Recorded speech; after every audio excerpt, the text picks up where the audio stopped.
Hello, I'm Beth O'Sullivan, and I'm on the faculty at Rice University's Graduate School of Business, and also in the School of Engineering as part of the Rice Center for Engineering Leadership. Welcome. Here at Rice, we really appreciate the energy, ideas, and diversity you bring to our campus, so thank you for joining us.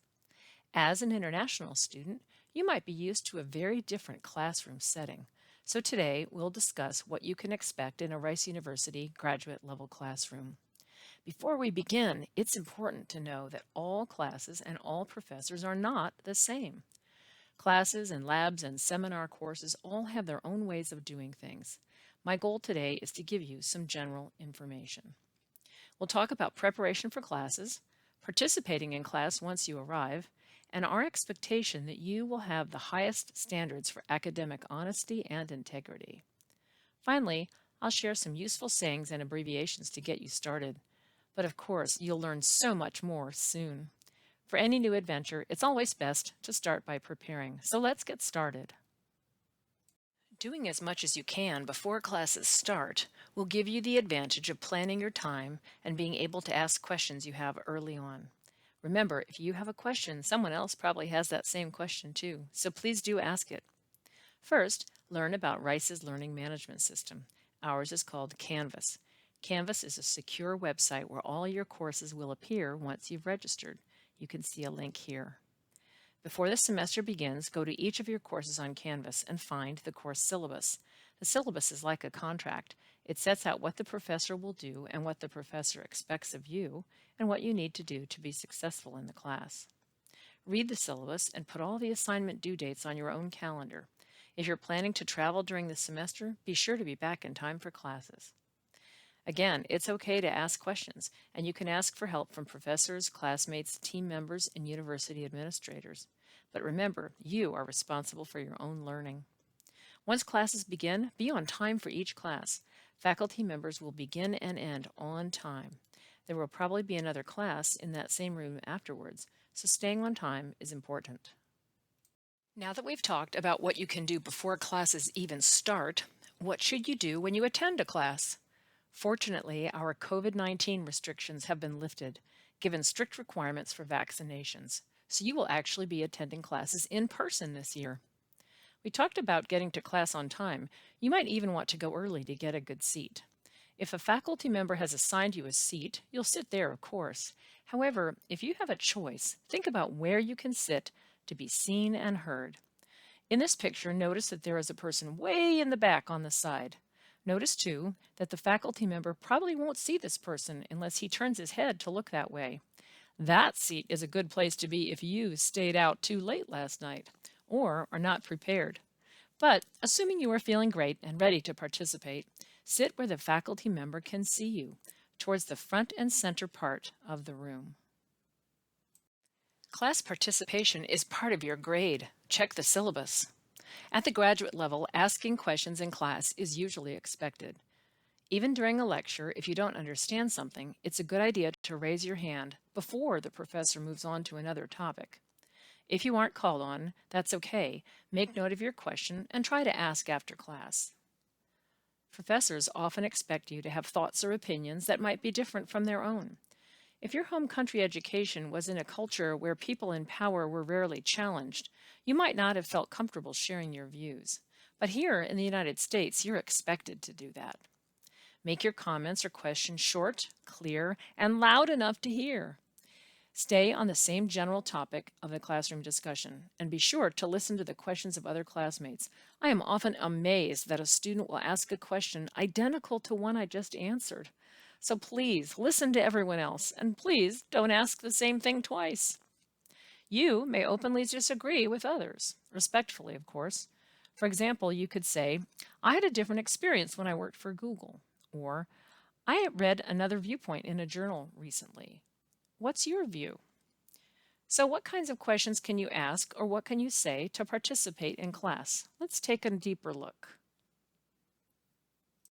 There are lots of ways to participate. We talked a bit about sharing different opinions, and there are other ways to ask questions too. For example, you can ask clarifying questions, asking about something you need to understand better, or hypothetical questions. For example, you might ask, what do you think might have happened if blank? And then offer a different situation to consider. Based on your personal experience or studies, you can make comments to explore an issue or a relationship between ideas more deeply. You can also make generalizations. For example, if you're talking about a car, ask, what does this say about the whole car industry? Or you can change the level of perspective. For example, if you're discussing one industry, you might ask how a change in that industry might impact suppliers or customers. If you're looking at a small component, think about how it relates to the larger whole.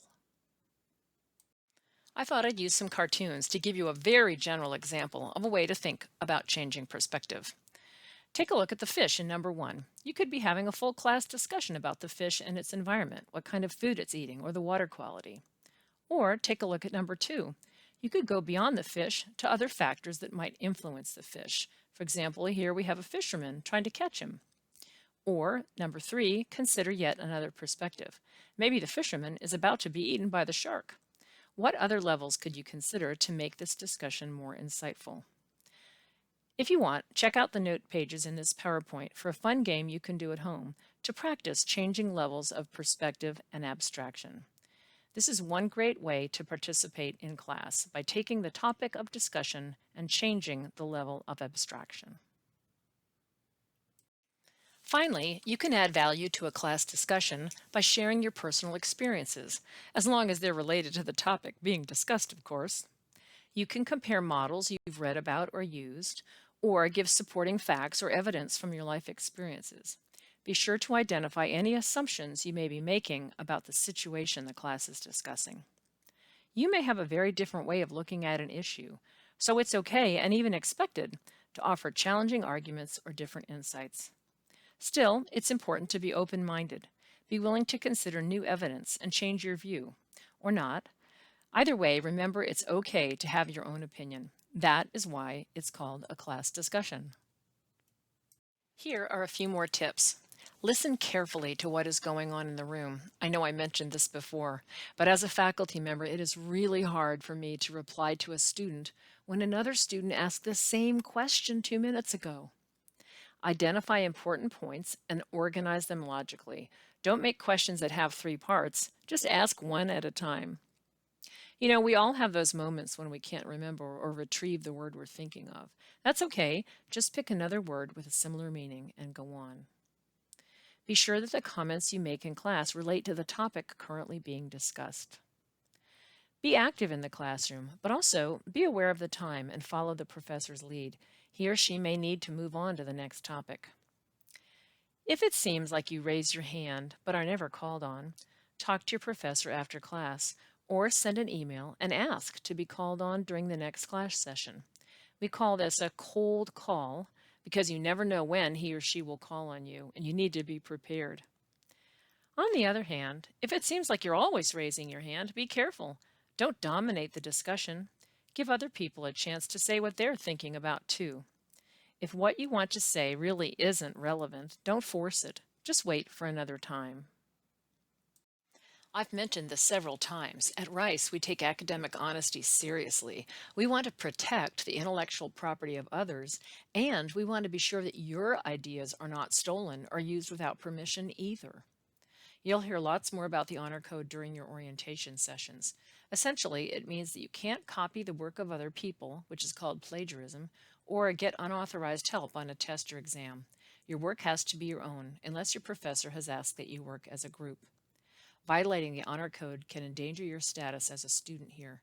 Because it's so important, we encourage you to take time to read the rules and also be sure to ask your faculty member anytime you have honor code related questions. Here's the actual wording of the honor code, which you'll be asked to write and sign on your papers. Take a minute to read it. Finally, because plagiarism is so widespread, I want to take a moment to explain more about that. You know, it really is rare that anyone tries to cheat on a paper or exam. The vast majority of students would never even think about doing that. After all, you're here to learn. Unfortunately, students often plagiarize because they don't really understand what it means or how to give proper credit to a source. So here's a tip. Do not cut and paste information from any website, or even a company's intranet and use it in your papers, unless you put the material in quotation marks and cite it, which means to tell the reader where the information came from using a footnote or inline citation. If you didn't write the sentence or phrase, you need to cite it. Even if you're paraphrasing information, which means not using it word for word, but using the main ideas, you still need to tell the reader where you got that idea. For more information on plagiarism, check out these 2 links on the slide. Okay, we've talked about what to expect in the classroom, and there is so much more to learn. We've only scratched the surface.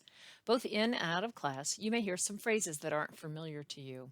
So I put together a slide with a few sayings you may hear while at Rice. Take a minute to review these.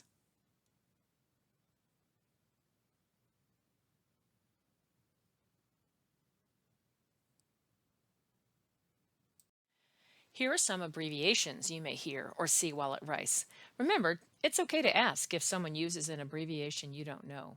And when you are talking, remember that it's a good idea to spell out or say the full words the first time you use an abbreviation, so you're sure that everyone knows what you're talking about. Thanks for taking the time to listen to this presentation. If you're interested, you can also find other short videos on how to email a faculty member and how to network and socialize in the United States. Good luck at Rice, and I hope to meet you in person soon.